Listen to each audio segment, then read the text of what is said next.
በየወሩ $2000 እና ልጆቹ ምንም ሳያቋርጥ እያንዳንዱን ገንዘብ እያገዘ ልጆቹን እንዳሳደገ ፎቶ ቤት ምናምን ነበረው። የሆነ ሀገር ነበር የሚኖረው ሲጀመር 29 ዓመት የሚባል ነገር ጓደኝነት የሚባል ነገር አላውቅም። ነፂ ወንድማችን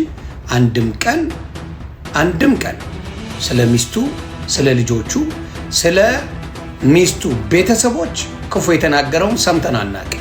አሁን ላይ ግን የነፃነት ቤተሰቦች ምን አስባችሁ ነው ሚዲያ ላይ ወጣችሁ ያዙ ይልቀቁኝ የምትሉት? ሰባ ሲጨረቅ እያንዳንድሽ ከኔ በላይ አታዝኝም ምናምን የሆነ በቃ ፊታችን የሚለን ነገር አለ ማለት ነው። አሁን ግን ያመጡት እቺ $90,000 ያመጣችው መዘዝ ነው። ያን ነው በሱ ስም ምንም አይነት ገቢ አይሰበሰብ አላለም። ለመቄዶንያ ይሰበሰብ የሚለውን ነገር እንዲያዝ እንፈልጋለን።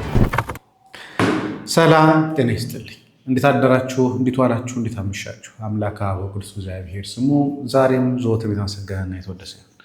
እንግዲህ ትናንትና አንድ የሚያሳዝን መረጃ ተመልክተናል። የነፃነት ቤተሰቦች እህቱና ወንድሞቹ መጥተው እንግዲህ ሀሳባቸውን አንስተዋል። ከዚህ በፊት ሲነሱ የነበሩ ጥርጣሬዎችን እውነትም እንደሆነ ተናግረዋል። በተለይ እንግዲህ የጓደኛው ጉዳይ ተነስቷል። ያስናቀ ጉዳይ እውነት 29 ዓመት ጓደኛ ነበሩ ወይ? ለሞት የዳረጉት እነሱ ናቸው ወይ? መጠጥ የተከለከለው መጠጥ ሲገፋፉት የነበረው እነሱ ናቸው ወይ የሚለውን ነገሮች ከጎፈንድሚ ጋር በተገናኘ የተነሱ ሀሳቦችም አሉ። እነሱን እንመለከታለን። ከዛ በኋላ ደግሞ ህዝቡ ምን እያለ ነው፣ ኮሜንት ምን እየሰጠ ነው፣ አስተያየት እየሰጠ ነው የሚለውን ቲክቶክ ላይ በተያያዘ ደግሞ አያይዘን የምናቀርበው ነው የሚሆነው። ታዲያ ይህ ቪዲዮ ለብዙዎች እንዲደርስ ሼር ማድረጋችሁን አትርሱ። በተቻለ መጠን ኒውትራል የሆኑ ሀሳቦችን ለማንሳት ሞክራለሁኝ። ስለዚህ ከምን እንጀምር ካላችሁኝ እህትየው ከተናገረችው ሀሳብ እናነሳ።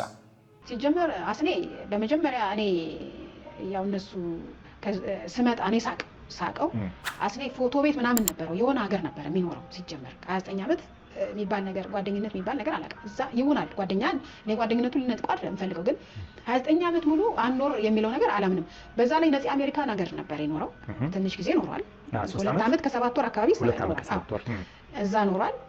በሁለተኛ ደረጃ ደግሞ ሀረር ነው ለስራ እንትን የሚለው ስራው ሀረር ነው። ከሀረር እዚህ እየተመላለሰ ነው የሚሰራው። ማነው እሱ?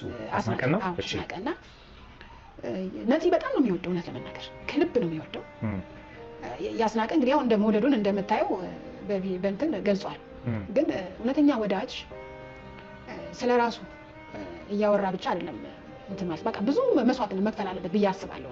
እኔ ወዳጅ ነኝ፣ ከእናንተ ሀዘን እበልጣለሁ፣ እኔ እንዲህ ስላረኩ ነው ይሄን ያህል ነው፣ በቃ ብዙ ወከባዎች አድርጋለሁ። ወንድም ማነው ጓደኛ መሆንን እንትን የምትለው ግዴታ አይደለም። አንድ ሰው ራሱ ለእኛ እኮ ምን ብሎናል? እናንተ ናችሁ እኔ ጓደኝነቱን ልትሰጡኝ የምትችሉት ምናምን ብሎናል ማለት ነው። ማለት ይሄን ያለ እንትን ከማለቱ ማለት ነው። አሁን እኛ እንዳልኩ በቆርኪም እንዳይጠጣ የሚለውን አስተላልፈናል ለጓደኞቹ አብሮ እኔ 40 ዓመት የሚሆኑ 50 ዓመት የሚሆነው ሲወለድም አብሬ ተወልጃለሁ። መንታ ነኝ ቢል ምንም ችግር የለብኝም። እሱ በጓደኝነታቸው ችግር የለብኝም። በቃ እሱም ጓደኛዬ ነው፣ እሷም በቃ ይሁን ችግር የለውም። ግን እውነተኛ ጓደኛ ቢያንስ ያን የሚገለውን ነገር እንዳይጠጣ ማድረግ ነው? ቦታ ሲስተም መቀየር ነው ወይስ ይሄ ልጅ ቢያንስ ስቃዩን መቀነስ ነው ወይስ እንዴት ነው? አንተ ጓደኛ ማለት እኮ ያን ነገሮች እንዳይደርሱበት ማድረግ ማለት የሚገርምህ አሁን እንደዛ ብሎ የቀብሩ ቀን እንኳን ታገስ ቤት ቀጠሮ ነበረን ብሎ ራሱን በራሱ ነው ምስክር የመሰከረው ማለት ነው። ለምን ፕሮቴክት የሚያደርጉት ልጆች ነበሩ በወቅቱ። ከ3 ወር በፊት አልኩ እኮ ፕሮቴክት የሚያደርጉት ልጆች ነበሩ በተለያየ በቃ ይሄ ከሌ እንዲህ ነው። እኔ እሰማለሁ እዛው አንዳንድ ቦታ ሆኜ እሱ እንደው ምን አይነት ቻይ እንደሆነ ጭቆ ላይ የነበረበት ቦታ ጊዜ ማለት ነው። ከ3 ወር በፊት ጭቆ ነበረ። ጭቆ ባለ ሰዓት እነ ቴዲ ይሄን አጠጣም ይሄን እንደዚህ ነው ብለው በስርዓቱ ማለት ነው በፍቅር ደስ በሚል ሁኔታ የሚያደርጉበት ነገር አለ። ግን ዛሬ መጠጣት ነገ የሆነ ነገር አድርገህ መጠጡ የተከለከለውን መጠጥ እንዲጠጣ አድርገህ እውነተኛ ጓደኛ ብትሆን እውነተኛ ወዳጅ ከሆንክ ያን ነገር አንተ በምንም አይነት መልኩ አድርገህ በዘዴ አድርገህ ማላቀቅ ትችል ነበረ። እውነተኛ የእሱ ጠባይ የምታውቅ ሆነ ማለት ነው። ይህ ሲሞት ከሞተ በኋላ እኔ ነበርኩኝ ብሎ ለራስ ፕሮሞት መስጠት ምንም ዋጋ የለውም። ለእኔ አይታየኝም። ያ የዛን ቀን ታስታውስ እንደሆነ ቀብሩ ላይ ይሄኔ እኮ ታግስ ቤት ቀጠሮ ነበረን እያለ ሲያወራ ሰምቼዋለሁ። ዛሬ 5 ሰዓት ላይ ዛሬ 5 ሰዓት ላይ ስለዚህ በቃ በየቀኑ ይሄዱ ነበረ ማለት ነው። እና አሁን እኔ በቀደም ነው ገና የታገስ ቤት እዛ ጋር መሆኑ እንግዲህ ከቤቴ ትንሽ ዝቅ ብሎ ነው እዛ ጋር። በነገራችን ላይ ከስር ያለው ፎቶ የምትመለከቱት ከሆነ የተነሳው መጠጥ ቤት ነው። እንግዲህ ነፃነት ወርቅነህ መጠጥ እንዳይጠጣ ተብሎ ከተከለከለ፣ እህቱም ራሱ በኮርኪም ቢሆን መጠጥ እንዳይቀምስ ተብሎ እየተከለከለ፣ ነገር ግን መገናኛቸው ሙያቸው ግን መጠጥ ቤት ከነበረ እውነትም የሆኑ ችግሮች ነበሩ ማለት ነው። ምናልባት ምን ሰማሁ መሆኑን ያወቁት እኔ በቀደም ነው። አሁን ልክ የሆነ ፕሮጀክት ቦታ ላይ እንደሚውሉ አይነት ነገር አድርጎ ሲያወራ በጣም ነው የሚያሳፍረውና ለዛውም እንደዚህ በጣም ወዷለው የምትለው መጠበቅ አለበት ተብሎ የተባለውን ውድ ጓደኛውን እዚህ ቦታ ላይ ቀጠሮ ለመያዝ ለምን እንደሆነ የታወቀ ነው እና ጓደኝነት የሚለው ነገር በምን እንደሚገለጥ ባላቅም እንግዲህ አንደኛው ይሄ ነው የተነሳው። ጓደኞቹ መጠበቅ ሲገባቸው ወደ ሞት የሚወስደውን ነገር መከልከል ሲገባቸው ነገር ግን ሙያቸው እዛ ያደረጉት። በእርግጥ መጠጥ ቤት የተገኘ ማለት ጠጣ ማለት ላይሆን ይችላል አንዳንዴ የምናውቀው ነገር ስለሆነ፣ ግን አንዱ ምክንያት አድርገው እያቀረቡት ያሉት እነሱ ናቸው። ከዛ በተጨማሪ እንግዲህ ከባለቤቱ ጋር ያለውን ጉዳይ ነው። የብር ጉዳይ ይነሳል። እኔ አንዱ ቅር ተሰኝችበት የነበረው ጉዳይ በሀዘን ጊዜ እንደዚህ አይነት ሀሳቦች ማንሳት ተገቢ ነው ብዬ አላስብም። ከኢትዮጵያ ነው ብር ወደ አሜሪካ የሚላከው። አሜሪካ ውስጥ ያለ ሰው ነው እኛ ሲረዱ የምናውቀው። ነገር ግን ነፃነት ግን ኢትዮጵያ ውስጥ ሆነ ግን አሜሪካ ነበር በዶላር የሚልክ የነበረው እና ይሄ ነገር ቅር አሰኝቶኝ ነበር። እኔ እንደ ጸጋዬ እንዴት እንደዚህ ይሆናል? ሲሆን አሜሪካ ያለ ሰው መርዳት ነበር የሚችለው። እርግጥ ያማታል የሚል ነገርም ሰምተናል። ሲባል ከባድ ነበር እውነት ለመናገር ኢትዮጵያ ውስጥ ሆኖ በዶላር 2000 እና 2500 ብር በየወሩ ዶላር መላክ ምን ያህል ከባድ እንደሚሆን መገመት አያቅትም። በየወሩ $2000 እና ልጆቹ ምንም ሳያቋርጥ እያንዳንዱ ገንዘብ እያገዘ ልጆቹን እንዳሳደገ እና ከዛ ውጭ ግን ሰብሰብ ብሎ ለመኖር ብዙ ፍላጎት እሷ የላትም። ኢትዮጵያ መታ መኖር አትፈልግም። እሱ ደግሞ ሙያውን ስለሚወድ አገሩን ስለሚወድ እዚህ ነው መስራት የሚፈልገው የሚል ነገር ነው ያለውና ዞሮ ያው ባለቤቱ እኔ የተረዳችው አይመስለኝም። በዛ የተነሳ ያው ያለው ነገር ይሄ ነው ማለት ነው። ምን ማለት ነው? 4 ዓመት በትዳር አብረው ካልኖሩ አብረው 4 ዓመት ሙሉ ያልቆዩበት ምክንያት እንደው ተስማምተው አንቺ እዛ ሁኚ እዚህ ሁኚ ነው ወይስ በደንብ እንደ ባልና ሚስት ቁጭ ብለው እያወሩ እየተነጋገሩ በልጆቻቸው ጉዳይ ላይ እየተወያዩ እንደ ባልና ሚስት ተፋቅረው ተግባብተው መስመር ይዘው አንድ ቀን ተስፋ አድርገው አንድ ቀን አብረን እንኖራለን ብለው ነው ወይስ ከዚህ በተቃራኒ እሱ ገንዘቡን የላከ እሷ ደግሞ ገንዘቧን የተቀበለች ነበር ወይ ኑሯቸው? እንግዲህ እኔ ባለፉት 4 ዓመታት ያለው የትዳር ሁኔታቸው እኔ በሱ በኩል ያለውን ነው የማውቀው። እሱ ደስተኛ እንዳልነበረ ነው። ደስተኛ አይደለም። በትዳሩ ደስተኛ አይደለም። አንድ ላይ ይኖራሉ የሚል ተስፋም የለም እና መጨረሻ ላይ እሱም እንደነገረኝ ከሆነ የተግባቡት ኢትዮጵያ በሙያው እየሰራ ልጆቹን እንዲያሳድግ በፋይናንስ ሳፖርት እንዲያደርጋቸው ተግባብቶ እሷም እዛ ልጆቿን ቴክር ያደረገች እንደምትኖር ነው የተግባቡት እንጂ አንድ ቀን ተሰብስበን ወይ ኢትዮጵያ ወይ አሜሪካ አብረን በጋራ ልጆች እናሳድጋለን የሚል ነገር አንድም ቀን ብሎኛ ያውቅ የላቸውም ነበር። የለም። ስለዚህ 4 ዓመት እኔ በጣም በእርግጠኝነት መናገር የምችለው ያው በወረቀት ደረጃ ትዳሩ ያለው እንጂ ህይወት ያለው እሱ ደስተኛ የሚያደርገው ነገር የለም። ባይዘይ በዛም እዚህም ከአማቹ ጋር ሲኖር የነበረው ህይወት አጠቃላይ ጥሩ ያልነበረ ነው። ከትዳሩ ጋር ያለው ነገር 4 ዓመት ትክክል ያልነበረና ወደፊትም ተስፋ ያለው ያልነበረ አብሮ ለመኖር ብዙ በተለይ በሷ በኩል ብዙም ፕላንም እቅድም የላትም የሚል ነገር ነው ያለኝ።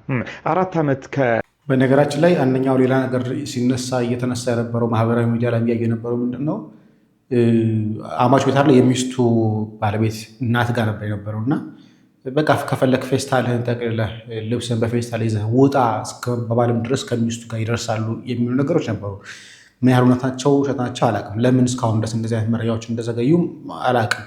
ምናልባት አንዱ እየተነሳ ያለው ጥርጣሬ ምንድነው ጎፈንድ ቤት የተሰበሰበው ነገር አጋጭቷቸው ነው የሚል ሀሳቦችም አሉ። እሱ ላይ ምን እንመለስበታለን። ጋራ ደስተኛ አልነበረም ማለት ነው። ነፂ ከአማቹ ጋራ እንደሚኖር ነው የሚታወቀው። አንድ ቤት ውስጥ እንደሚኖሩ ነው የሚታወቀው። አሁን ቀብር የተቀበረበት ወይም ለቅሶ የወጣበት ወደ መሪ አካባቢ ያለ አንድ መኖሪያ ቤት ውስጥ አንድ ትልቅ ግቢ ተከራይተው እሱና አማቹ እንደሚኖሩ ነው የሚታወቀው። ትክክል ነው። ያው ምንድነው የነፃነት ባህሪ ስነ ልቦና የተገነባው አንደኛ ከአስተዳደጉ ነው የሚመነጨው ማለት ነው። አሁን እሱ እናቱን በጣም ይወዳል፣ አያቱን በጣም ይወዳል። ስለዚህ አማቹን በተሻለ መጠን በእናታችን ምትክ አይን ነው ለማየት የሚሞክረው። እዛ አካባቢ ያሉት ነገሮች ጥሩ እንዳልሆኑ እያወቀ ነገር ግን በእናቱ አይን እያየ ነው ያን ሁሉ 4 ዓመት ያሳለፈው። ግን ትክክለኛው ነገር ግን እንግዲህ አካባቢውን ሰው መጠየቅ ይቻላል። ነፃነት አንድም ቀን ለቤት ውሎ አያውቅም። በቤት ውስጥ ምግብ ሰርቶ በልቶ አያውቅም። የሚበላው በተለይ ከህመሙ በኋላ እህታችን ናት እያዘጋጀች እንትን የምትልለት ሆቴል ነው የሚበላው። በጊዜ ገብቶ አያውቅም ቤት። እኛ ድሮ ነፃነትን የምናውቀው ከ2 ሰዓት በላይ መስቶ አያውቅም። ኡራኤል በነበረ ሰዓት ማለት ነው። ማክሲመም 2 ሰዓት ይገባል። ቁጭ ብሎ የሚሰራቸውን ስራዎች ይሰራል። በጊዜ ተኙ በጠዋት እንደዚህ አይነት የነበረ ባህሪ ነው። ግን እዛ ሲኖር ግን የነበረውን ጊዜ በተለይ 4 ዓመት ደስተኛ አልነበረም። የመጨረሻዎቹን 4 ዓመቶች ጥሩ ሰላም የለውም እና አንዳንድ ጊዜ መኪና ውስጥ ሁሉ የሚያድርበት ጊዜ እንዳለ መኪና ውስጥ ቁጭ ብሎ መብራት ሲጠፋ እየገባ እንደሚተኛ እና ብዙ ጊዜ ጥሩ በቃ ጭቅጭቅ እንዳለና ሰላም እንደማይሰማው ነገር ግን ያው በባለቤቱም በኩል የተሰጠው አደራም ስላለ እናቴን ተንከባከብም ስላለችው እና እሱም በእናቱ አይን ስለማያት እንጂ እዛ ቤት ውስጥ አንድም ቀን ውሎ ማያውቅ ቤትን በልቶ አያውቅም። እንግዲህ አንተ ጉበት ልታካፍለው አሁን ምን አለ መሰለህ እንዲህ ስብሰባም ስናደርግ እያንዳንዱ እንግዲህ ከባለቤቱ እናት ጋር የነበረው ጊዜ እንዲህ ከመሰለ ይሄ ማለት የነበሩት 4 ዓመታት አስጨናቂ ጊዜዎች እንደነበሩ እንደውም ለህመሙ ለሞቱ መፋጠን ጭምር ምክንያት አንዱ የአእምሮ ጤና ነው። ትልቁ ጤና የሚባለው የአእምሮ ጤና ነው። የአእምሮ ሰላም ከሌለ በአንድ ቤት ላይ ሰላም አይኖርም። ጭቅጭቁ በራሱ ወደ ሞት የሚያፋጥ ጤነኛ ሰውን እንኳን ያፋጣል እንኳን አይደለም በህመም ላይ ያለ ጉዳት የደረሰበት ሰው ይቅርና ማለት ነው። ሌላኛው ጉዳይ ጓደኞቹ ጋር የተነሳው ሀሳብ ላሰማችሁ። አሁን ምን አለ መሰለህ እንዲህ ስብሰባም ስናደርግ እያንዳንድሽ እዚህ ጋር አትጎጅም እኔ ነኝ አይነት ነገር ስብሰባ ሲደረግ እያንዳንድሽ ከኔ በላይ አታዝኝም ምናምን የሆነ በቃ ፊታችን የሚለን ነገር አለ ማለት ነው። አልገባኝም። እንዲህ የሆነ ስብሰባ ሲደርግ እዚህ እያንዳንድሽ ሚስቱንም ጀምሮ እያንዳንድሽ እንደኔ አልተጎዳሽም እኔ ነኝ በጣም ያዘንኩት አይነት ነገር የሚባል ነገር ነበር። ለምን ወንድም እህት እናንተ ናችሁ። እናንተ ማትጎዱበትና ማታዝኑበት ምክንያቱ ምንድነው? አልገባኝም። እንግዲህ እኔ አላቅም ብቻ ለማንኛውም እንደዚህ የሚባል ተረት በጣም ማለት የሚያሰለች ማለት እኔ እዛው በቃ የሆነ ሰዓት ላይ እንዴት ምን አይነት ህይወት እንደነበረ በዛ ሰዓት ውስጥ አይቻለሁ እና አታዝኝም እኔ ነኝ አይነት ነገር ለኛንም ለማሳመን እዛ ጋር እኔ ነኝ አይነት ነገር ሲባል ነበርና ነፂ በ14 ዓመቱ ሰፈር ላይ ቀበሌ ውስጥ ቲያትሮች ምናምን ይታይ ነበር። ያኔ ጽሁፍ እየጻፈ ብዙ ቲያትሮች ተሰርተዋል። እዚህ ጋር አሁን የነበሩ ልጆች ይመሰክራሉ ውስጥ ማለት ነው በወቅቱ ከዛ 16 ዓመት ነው 17 ዓመት አካባቢ ሲሆነው ነፂ የሳምባ ምች ያዘው ማለት ነው። የሳምባ ምች ሲይዘው አመመው። ሲታመም እናታችን ማለት ነው ወደ ፒያሳ የሄደበትን መንገድ ወደ 4 ኪሎ ሄደበት እዛ ውስጥ ቲያትር ያን ጀምሯል ብያለሁ። እንደገና ዩኒቲ ምናምን እየተወዳደረም በቃ ልጁ ጎበዝ ነው እንትን ይጽፋል ሬዲዮና ይጽፋል ምናምን እና የዛኔ ሲታመም አባታችን አንቺ በድለሽ ነው በደንብ ምግብ ስለማይወስድ ነው አይነት ነገር ብሎ ወስዶ እሱ ጋር እንዲውል አደረገው ማለት ነው። ራሱ ጋር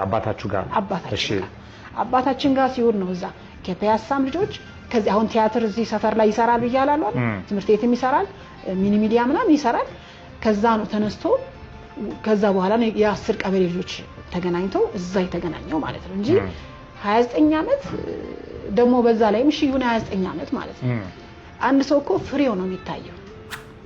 29 ዓመት ስትኖር እኛ አሁን ስንመጣ ለእያንዳንዳቸው ጓደኞች ለነሉባክ ለሙሉ አንድ ቆርኪ መጠጥ እንደጠጣ ከእናንተ ጋር ነው የሚውለው ንገር እኔ ይመሰክራሉ።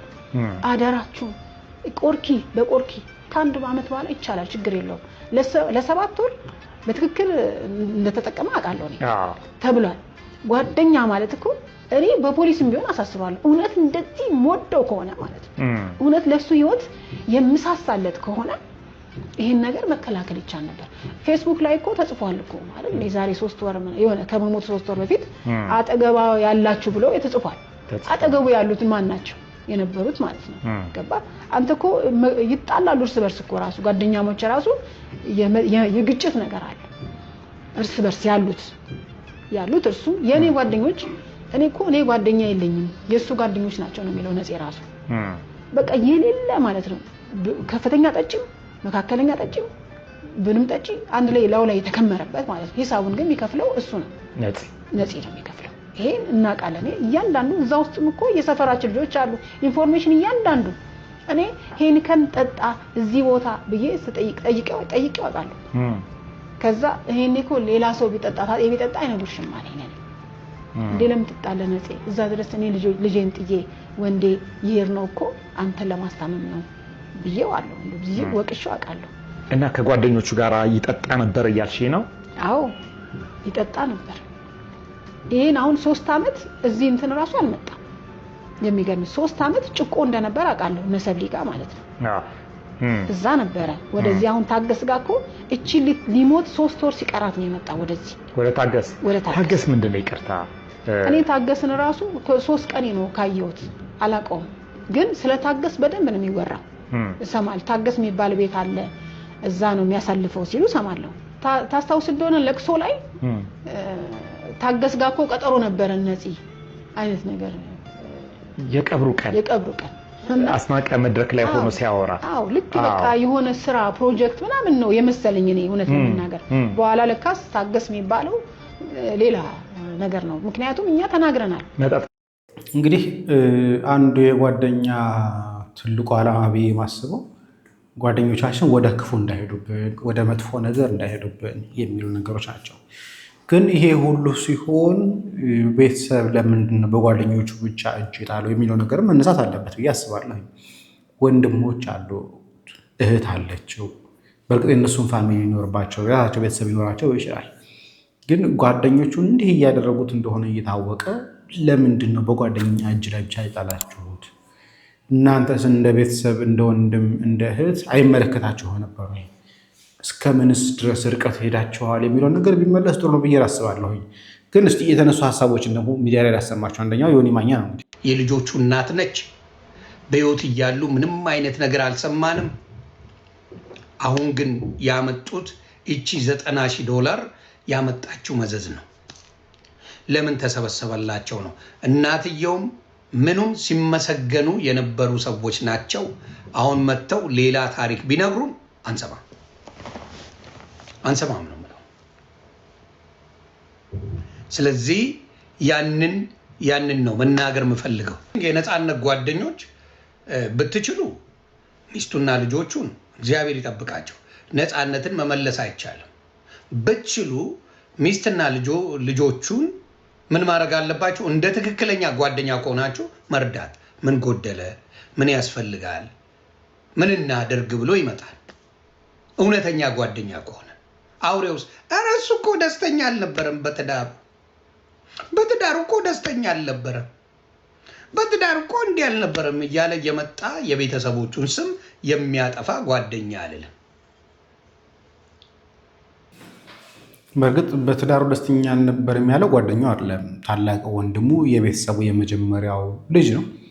ስለዚህ ቁጭ አድርጌ ጠይቄዋለሁ። በጣም ብዙ ጊዜ ጠይቄው ሊመልሰኝ ፈቃደኛ አይደለም። ግን አንድ ቀን ግን በደንብ አድርጌ ቁጭ ጠይቀው ግን ያለውን ነገር ነገረኝ። እሷ ኢትዮጵያ መምጣት አትፈልግም። ቆይ ሌላኛው ቪዲዮ ላይ እንመለከታለን። ሌላ ቪዲዮ ስላለ ከዚህ ሲቀጥል እናየዋለን። ዛሬ እናንተ ትክክለኛ ጓደኛ ብትሆኑ እኔ አላውቅም። ነፃነት ይጠጣ አይጠጣ አላውቅም። ግን ዶክተር አጠጣ ካለው ነፃነት ወርቅነህን አንተ ጓደኛ ሆነ መጠጥ ከጋበዝከው ገዳዩ አንተ ነህ።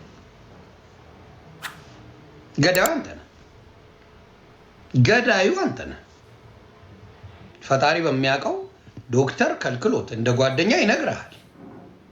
መጠጥ አትጠጣ። እኔ እንኳን እሱ አይደለም ከኔ ጋር ሆነ ነግራቸዋለሁ። ሁሌ የምለው ጓደኛ ሆነ ምግብ ልጋብዝ እችላለሁ። አልኮል ግን አልጋብዘ።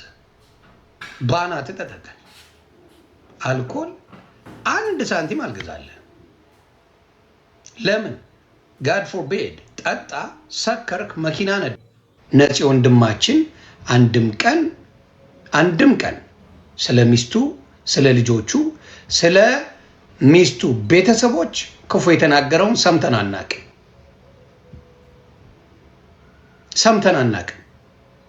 ስለዚህ አሁን ስለ ነፂ ባለቤቱና ልጆቹ ምንድን ነው እያላችሁ ያላችሁት? ግን ጤነኛ ናችሁ? ግን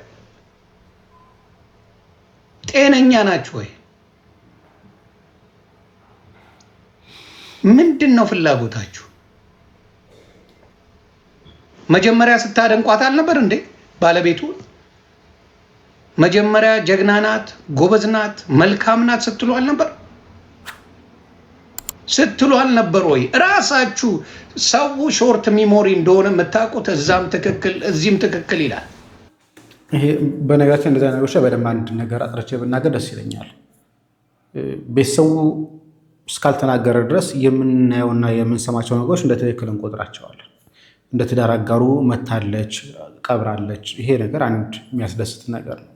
ይሄ ማለት ግን ቤት ውስጥ የሚከራከሩበትና ቤት ውስጥ የሚጨቃጨቁበትን ነገር ሁሉ ግን እናውቃለን ማለት አይደለም። ስለዚህ በማናውቀው ነገር ላይ ልንወቅሳት፣ በማናውቀው ነገር ላይ ደግሞ ልንደግፋት አንችልም። ስለዚህ የዛን ጊዜ አየናት፣ ሀዘኗን ስለገለጸች ልጆቿን በመጠበቋል እናመሰግናታለን። ይሄ ማለት ግን ውስጥ ጓዳ ላይ የሚደረገውን ነገር ቤት ውስጥ የሚኖሩ ጭቅጭቆችን ግን ወጥተው እስካልተነገሩ ድረስ አናውቃቸውም። ወጥተው ሲነገሩ ነው ኦኬ ልካስ ቤት ውስጥ እንደዚህ አይነት ችግርም አለ ተብሎ ወደ ወቀሳውም ወደ ሙገሳው የሚገባው ከዛ በኋላ እንጂ አይ በፊት እንደዚህ ተብሎ ነበርና አሁን ይሄ ትክክል ሊሆን አይችልም አንድ። ምክንያቱም ቤት ውስጥ የነበረውን ጭቅጭቅ፣ ቤት ውስጥ ያለውን ክርክር፣ ቤት ውስጥ ያለውን ከነፃነት ጋር የነበረውን ሙግቶችን አናውቃቸውም። እነዛ ነገሮች ወደ አደባባይ ሲወጡ ባይወጡ ደስ ይለኛል፣ ደስተኛ ነበር። ወደ አደባባይ ሲወጡ ግን ኦኬ ለካስ እንደዚህም ችግር ነበረ የሚባለው ሲታወቅ ነው። ካልታወቀ ግን ያለው ነገር ነው ይዞ የሚቀጥለው ምንም ይሄ የሚታወቅ ነገር ስለሆነ ማስታወስ አይችልም፣ ነገሮችን መጠየቅ አይችልም፣ ነገሮችን ማገናዘብ አይችልም። ወንድ ልጅ በደል ሲደርስበት በፍቅረኛው በትዳር አጋሩ ምናምን ሚዲያ ላይ ወጥቶ ያዙኝ ልቀቁኝ ማለት ልምድ የላቸውም። ልክ እንደያዙት ቀብር ነው የሚወርዱት ባይዘዌ ማለት ነው። በደላቸውን፣ ችግራቸውን፣ ስቃያቸውን ይዘው ነው በደል የሚወርዱ ወደ መቃብር የሚወርዱት ማለት ነው። አሁን ላይ ግን የነፃነት ቤተሰቦች ምን አስባችሁ ነው ሚዲያ ላይ ወጣችሁ ያዙኝ ልቀቁኝ የምትሉት? በህይወት እያለ ህዝቡ እንዳያሳክመው ጸጥ ብላችሁ አፍናችሁ ነገሩን ከያዛችሁ በኋላ ልክ ከመሬት በታች ሲሆን ምንም ማድረግ በማይቻልበት ሰዓት ወጣችሁ እንደዚህ ያዙኝ ልቀቁኝ ምን ለማለት ነው? ወይስ ባለፈው ሲዋጣ ከነበረው ገንዘብ አናካፍልም ብለዋችሁ ነው? ምን ለማለት ነው? ይሄ ህዝብ እኮ በህይወት እያለ ብትናገሩ ኖሮ በግራም በቀኝ የሚወደድ ሰው ነበረ። እስከ መጨረሻው ይታከም ነበረ፣ ይሞከር ነበር። ግን በዛ ሁኔታ ሲያልፍ አይታችሁ ዝም ካላችሁ በኋላ ከሄደ ነገሩ ካለቀ ከተዘጋ በኋላ እንደገና አሁን መታችሁ የምትረብሹት ምን ለማለት? የኔ ጥያቄ አይደለም የህዝቡ ነው። እኔ ህዝቡን ጥያቄ ይዤ ይመጣ ያው እንግዲህ ስለዚህ ከዚህ በኋላ ያለው ነገር እንደምላሽ የምናየው ይሆናል ብዬ አስባለሁ። ህዝቡ የማይነሳው ጥያቄ አለ። ለምን እስካሁን ቆየ? ለምን ቆያችሁ? ሲታመን ለምንድነው ድምፅ ያልሆናችሁት? በጣም እንጸንቶበት ከነበረስ ለምንድነው ዝም ያላችሁት? ጓደኞች መጥያቱት እንደሆነ አስታውቁ። ለምን ዝም አላችሁ? ለምን አራቃችሁት? ለወይስ ማራቅ ወይ ደግሞ ጓደኞቹን ማራቅ ካልሆነ አደባባይ ለወጥቶ ወንድማችንን ሊገሉብን ነውና እንዲህ እያደረጉብን ነውና እባካችሁ መላበሏቸው ብሎ ደግሞ ለአደባባይ ማውጣት ደግሞ አንድ የተገባ ነገር ነበር። እውነት ነው፣ ህዝብ መጠየቅ መብት አለው። ያልመሰለውን ነገር ሁሉ ተቀበል ሊባል ስለማይችል ማለት ነውና እሱ እንዳለ ይሆንና ደግሞ እስቲ የገቢ ማሰባሰቡ ጋር ተገናኘ ከፋይናንስ ጋር ተገናኘ ያሉትን ነገሮች እንስማቸው ነው። በሱ ስም ምንም አይነት ገቢ አይሰበሰብ አላለም። ለመቄዶንያ ይሰብሰብ የሚለውን ነገር እንዲያዝ እንፈልጋለን። ቀጣይ ግን ሁሉም ሰው እንዲረዳ የምንፈልገው ነፃነት እውነት ለመናገር ሁሉም ሰው ያለቀሰለት፣ ህፃኑ አልቅሶለታል፣ አዋቂው በሁሉም አቅጣጫ በውጭም በዓለምም ያላችሁ የምትወዱት አድናቂዎቹ እሱ በህይወት እያለ ልመናን አይፈልግም። በስሙ እንዲለመን አይፈልግም። እኛ አሁን በስጋ ቢለየንም መንፈሱ ያየኛል። እኔ እንደታለቀ ወንድም ለእኔ ብዙ ጊዜ አውርቻለሁ። እንደውም አንድ የማስታውሰው ምንድን ነው ያለው? በድሬ ልቅበርህ እናቴ ብላኛለች። ይሄ ለምንድን ነው? በወቅቱ እንደዚህ አይነት በጣም ታዋቂ ሰዎች እየተቸገሩ ሲለመንላቸው ምናምን አይታ በቃ ይሄ ነገር ትክክል አይደለም ስትለው እኔ ተከራክሬ በቃ ነፂ ይሄንን ህይወት አይኖርም አይለመንለትም በድሬ ልቅበርህ ትለው ነበር። እሱም ተናግሮታል ይሄን ባይዘው ኢንተርቪው ላይ። ስለዚህ እኛ አሁን የሱ ቃል ይከበር፣ በስሙ እንዳይለመን ማንም ሰው በሀገር ውስጥ ያለ ሰው ከዚህ በኋላ የተሰጠው አንድ በጎ ደግ ባለሀብት እግዚአብሔር ይስጣቸው እሳቸው ሰጥተውናል። እሱ በጣም ከበቂ በላይ ነው ያለው። ከዚህ በኋላ አንድ ብርም ቢሆን በስሙ እንዲለመን አንፈልግም። ይሄን ሁሉም ሰው እንደዚህ አይነት ነገሮች አዝማሚያዎች ያው እኛም አንዳንዴ እየሰማን ነው። እንደዚህ አይነት ነገር ካለ ማንም ሰው እንዳይሰጥ የሚለውን ነገር በደንብ ሁሉም ሰው እንዲያዳምጠን እንፈልጋለን፣ እንደ ቤተሰብ ማለት ነው። እኔም እዚህ ጋር ልጨምርልህ። አሁን እኛ እንዳልክ አንተ አድናቂን ያጣው የምታደንቀው ነው። ለኛ ደግሞ ወንድማችን ነው። በልጅነት ብዙ ነገሮችን አብረን ያሳለፍን አሁን ብዙ ነገር ምንወያይ በጣም ብዙ ከጀርባችንም ከፊታችንም የቤታችን መጠሪያችን ጎለናል ጎለናል በጣም እውነት ለመናገር አዝነናል እና ያንን ሀዘን እንዘንበት በሱ የተነሳ ስሙ እንዲነሳ አንፈልግም በቃ አንፈልግም እሱ ትልቁን ስራ ሰርቶ አልፏል እና በስሙ ለቤተሰቡ እየተባለ አንዳንድ ፕሮጀክት እንትኖች በየቢሮ እየገቡ እየለመኑ እንደሆነ ሰምተናል እኛ እናንተም አትስጡ ማንንም ሰው ይሄ እውቅና የሌለው ነገር ነው እንዳሰጡ አሁን የ3 ሚሊዮን ብር ተሰብስቧል ይሄ በቂ ነው ከበቂ በላይ ነው በውጭም ያላችሁ በውስጥም ያላችሁ የረዳችሁ ደግሞ እግዚአብሔር ይስጣችሁ ስላደረጋችሁልን የኔን ድምጽ ሰምታችሁ ለልጆቹ ስላደረጋችሁ በጣም አመሰግናለሁ ነፂ ምርጥ አባት ነው በጣም ምርጥ አባት ነው በቃ ለልጆቹ ከዚህ ተዋጭቆ ያመመው በጣም በልደታቸው እና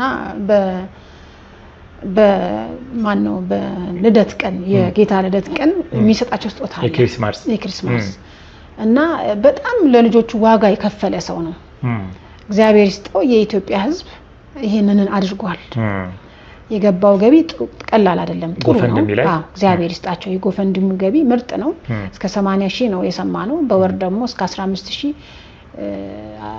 መንዝሊ እንደሚያስገቡላቸው መረጃው አለኝ ጥሩ ነው እግዚአብሔር ይስጣቸው ልጁ እንዳይጎልባቸው አድርገዋል ህዝቡ ግን እዚህ ኢትዮጵያ ውስጥ አንዳንድ ወዳጅ ነን ብለው ቤተሰብ ነን ብለው ከወንድም በላይ ነን ብለው ገንዘብ ሊሰበስቡ የተነሱ ሰዎችም አሉ እየሰበሰቡም ያሉ ካሉ ከኛ እውቅና ውጪ ስለሆነ እኛ ምንም የምንፈልገው ነገር የለም እኛ ስሙ እንዲጠበቅ ነው የምንፈልገው ይረፍበት ነፍሱ እርፍ ብላ ትኖር በቃ ስሙ ማንንም ባያነሳ በደስታው በነገራችን ላይ የገቢ ማሰባሰብ ላይ ብዙ ነገር ያጣላል ምንም ጥርጥር የለውም ንትርኮች ጠቦች ይመጣሉ ዋና የሚመለከተው ግን ቤተሰብ እናት ወንድም እህት ሚስት ልጆች ናቸው የፈርስት ፋሚሊ የሚባሉት መጀመሪያ ያሉት ቤተሰቦች ናቸው የሚመለከታቸው ስለዚህ እነሱን ሳይማከር ወይ ደግሞ ሳያማክሩ በግል ውስጥ ለውስጥ የሚደረጉ ነገሮች ስህተት ናቸው ምንም ጥርጥር የለውም 100% ስህተት ናቸው ወይ ከባለቤቱ ጋር መነጋገር ወይ ከልጆቹ ጋር ተነጋግረው ከሆነ ወይ ደግሞ ከእናት ወይ ደግሞ ከወንድሞቹ ጋር ተነጋግረው ከሆነ ሰየው ሊባል ይችላል ነገር ግን ጓደኛ ነኝና እኔ እሱን ወክዬ በእርግጥ ውክልና ያለው እንትናም ከሆነ እያደረገ አስኔም ከሆነ እያደረገ ያለው ውክልና ስላለው ሊንቀሳቀስ ይችላል ከዛ ውጭ ያለው ነገር ግን ቤተሰቦቹ ሳይፈቅዱ እኛ መለመን አንፈልግም እሱም ልመና እንዲለመንለት አይፈልግም ነበረ ስለዚህ ልመና ይቅር እየተባለ ግን በውስጥ ለውስጥ እየሄዱ መለመን ግን አደጋ አለው ብዬ አስባለሁ እሱ ለሰው እሱ እያዘነ ደስታን ይሰጠ እሱ እየተጎዳ ለሰው ደስ የሚል ነገር ያደረገ ልጅ እስከሆነ ድረስ አሁን ደግሞ እረፍት ላይ ነው በቃ ይረፍበት ስሙ በማይሆን ነገር አይነሳ ነው እንትናችን ማለት ነው በጣም ጥሩ በነገራችን ላይ ወንድሞቹ ሌሎችም ወንድሞች እዚህ ስቱዲዮ ውስጥ ናቸው ያሉትና የነሱን ሐሳብ ደግሞ እስኪ ሰምተን እንመለሳለን ወደ ፕሮግራማችን እንቀጥል ኤርሚ ነፂ አብያለ ነው የሚጠራ አቢቹ እሺ እንዴት ነህ ለአንተ ምን አይነት ወንድም ነበረ ነፂ ለኔ ታላቅ ወንድሜ ነው ለኔ ከሱ ታናሽ ነኝ እኔና አንተ ታናሽ ሆነ እኔ ታናሽ ነኝ እሺ ነፂ ለኛ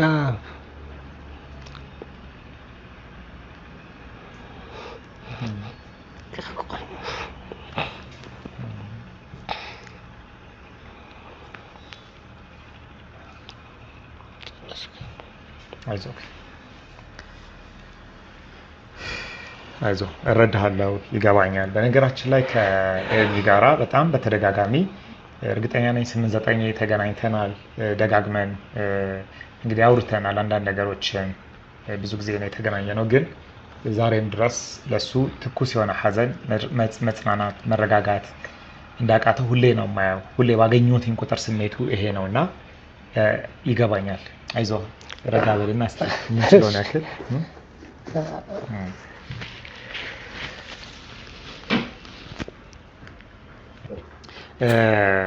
እስቲ ኪሩቤል ላውራው እስከዛ ድረስ ትንሽ እስከሚረጋጋ ኪሩቤል ላውራው ኪሩቤል እንዴት ነህ እስኪ ስለ ነፂ ምን አይነት ወንድም ነበረ ያው ስለ ነፃነት እንኳን በእርግጥ አብዛኛውን እህቴም ወንድሜም ገልጸውታል ያለውን ነገር።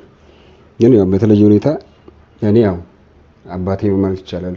ታናሽ ሆነ ያው መጨረሻ ነኝ የቤቱ የመጨረሻ ልጅ አንተ ነህ? አዎ። ከዛ አንፃር ብቻ ነፂ ያው እንደተነገረው ነው።